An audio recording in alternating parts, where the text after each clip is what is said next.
Hello, this is Pastor Jones. I want to spend about 5 minutes with you today. And for the next actually 3 or 4 devotions, I want to talk to you about a prescription for happiness. There are do's and there are don'ts. And the first thing I want to do is I want to talk to you about some of the don'ts in this devotion today and next week as well. And I hope it'll touch it and help you along the way. First of all, don't act superior. Romans 12:3 says, "A man is not to think of himself more highly than he ought to think, but to think soberly." The closer you get to Jesus, the more humble you will feel, and not just feel, act. Stop acting like you're God's gift to this world. In some ways, you are God's gift as you touch lives and make a difference. But my friends, God creates humility in our heart and life, not superiority. Secondly, don't shift the blame. 1 Corinthians 11:28 says, "Let a man examine himself." It didn't say examine your brother or your sister. Examine yourself.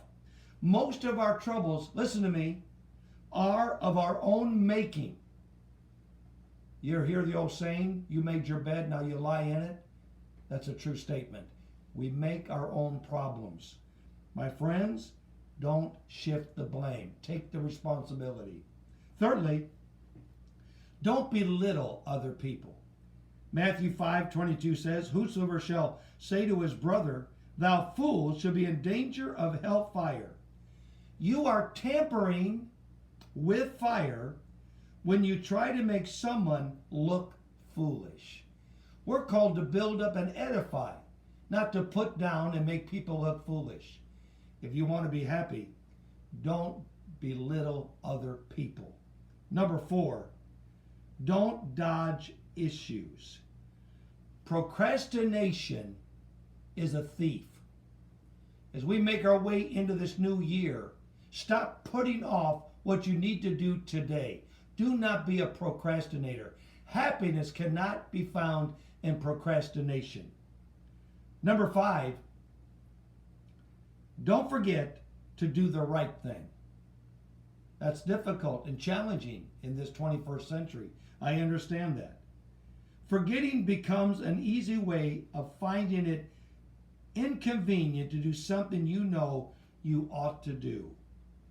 Numbers 15:40 says, "Remember and do all my commandments." Stop looking to get out of the responsibility, but move underneath it and shoulder it and start doing the right thing. Number 6, don't excuse your weak points by pointing out your strong points. God doesn't judge you on an average.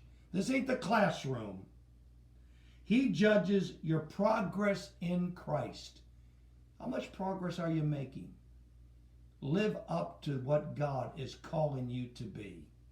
Number 7, don't argue. Boy, some people, that's all they want to do is argue and fuss and fight.